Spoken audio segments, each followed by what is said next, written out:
Let's just skip the usual preamble today, all right? We're diving straight into a massive, incredibly common cliché.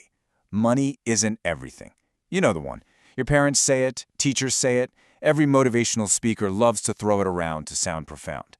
And hey, sure, money isn't love, it isn't your health. But in this explainer, we're going to completely deconstruct this idea, looking at it through a much more realistic lens. So let's get right to it. Okay, so we've all heard that first part, money is not everything. But listen to the second half of this quote. Make sure you earn a lot before speaking such nonsense. Wow, right?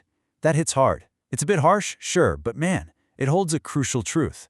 It totally challenges all those built-in assumptions we have about wealth and poverty. Because think about it. It is just so incredibly easy to sit back and say money doesn't matter when your rent is paid, your fridge is full, and absolutely nobody is calling you to collect a past due debt. This quote right here is our hook today, because it just completely dismantles that fake wisdom. Which brings us to a really uncomfortable question.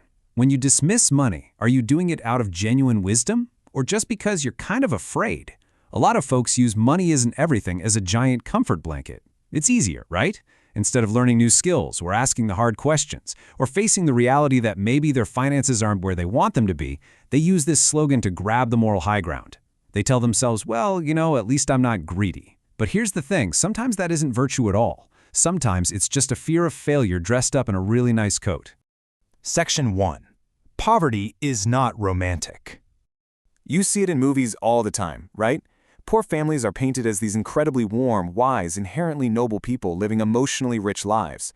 But the harsh, on-the-ground reality, it's usually stress, it's shame, it's exhaustion, and just constant grinding conflict. Financial pressure literally changes the weather inside a home. It takes genuinely good, loving people and makes them terribly impatient. It takes tiny, insignificant disagreements and blows them up into major, explosive fights. Let's be real. There is absolutely nothing automatically noble about struggling to make ends meet. Because when you're broke, your whole life shrinks, and it shrinks fast. Look, a broken washing machine isn't just an annoying inconvenience anymore, it's a full-blown crisis. A sudden toothache? That morphs into a catastrophic financial event. A terrible boss suddenly becomes a literal prison guard because you simply cannot afford to quit. You can't take a day off to recover. You can't just up and move away from a bad neighborhood. Every single tiny bump in the road triggers this cascading, overwhelming anxiety that consumes your entire day, your whole week, your whole mind. Section 2. Money buys breathing room. You know what the true power of wealth actually is? It's the word no.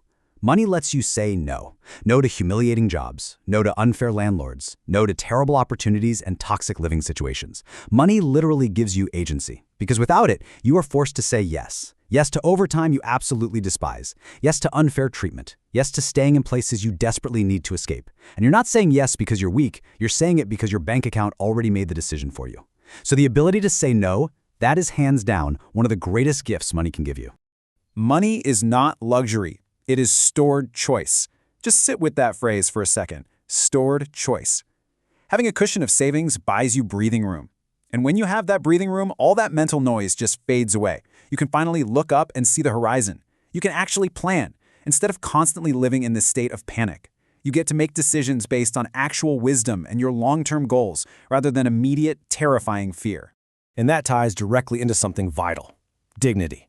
It's the ability to stand entirely on your own 2 feet, to never have to beg, and to not have to bite your tongue when you're insulted just because you depend on someone else's paycheck. Financial stability is deeply, deeply connected to basic human dignity. Now, don't get me wrong, human worth is not measured in dollars. Someone with nothing absolutely deserves complete respect. But in the real world, money gives you a kind of social armor. It doesn't magically create good character, but it gives your character the space it needs to breathe, without the crushing psychological weight of constant stress eating away at your confidence. Section 3. The perspective gap. Imagine a wealthy person lounging on a massive yacht shouting, "Water isn't everything." I mean, it is incredibly tone-deaf to the person actively drowning next to them, shouting, "I just need air." When wealthy folks insist that money doesn't buy happiness, they might be right about their 10th car or, their 3rd vacation home. But telling someone who is literally drowning in bills that money doesn't matter, it completely ignores reality. That drowning person isn't asking for everything. They are literally just asking for air. You see, this massive perspective gap builds across a spectrum of human needs. Step 1 is survival. Step 2 is stability. Step 3 is comfort. And step 4 is opportunity. So when a millionaire says money doesn't matter, they're speaking from way up at level 4. But so many people out there are fighting for their actual lives down at level 1. Advice from level 4 is often totally useless and honestly kind of insulting to someone who is just trying to keep the lights on at level 1. Truly good advice has to respect where the listener is actually standing. Section 4. The Trap of Endless Money. Now, we have to talk about the other extreme, because there is a very crucial difference between enough money and endless money. Enough money covers your basic needs, it buys you freedom, lets you sleep soundly at night, and funds your personal growth. That is healthy. But endless money, that's all about moving targets. It's about comparison. It's when you start using cash to slap a Band-Aid on a wounded ego, or just to get applause from strangers. If your entire self-worth is tied to staying ahead of your neighbor, you are always going to be terrified of falling behind. You literally become a slave to the comparison game. The target is always going to move, and you will never, ever truly be free. Which leads us to this incredibly tragic irony. A person can completely escape financial poverty but remain mentally poor because they are still totally ruled by fear and comparison. If you spend your life building wealth without ever taking the time to define what enough actually looks like for you, you take what should be a wonderfully good life and turn it into an incredibly expensive prison. You might end up with a 6-car garage, but a totally empty heart. Section 5. Finding your financial balance. So what does a balanced financial philosophy actually look like? Well, it recognizes that money is simply a tool, not a god. You use it to create stability first, then freedom, then meaning. You use it to protect your relationships, and you absolutely refuse to worship cash. Honestly, this is the main takeaway of our explainer today. Real, genuine wisdom isn't about lazily pretending money doesn't matter, but it's also not about blindly worshiping the almighty dollar. Real wisdom is mastering money so that it serves the exact life you actually want to live. Think about it this way. Love needs expression in the real world, and money is one of the ways love becomes practical. We always try to separate money and love, right? But the truth is, financial strength protects the people you care about most from chaos.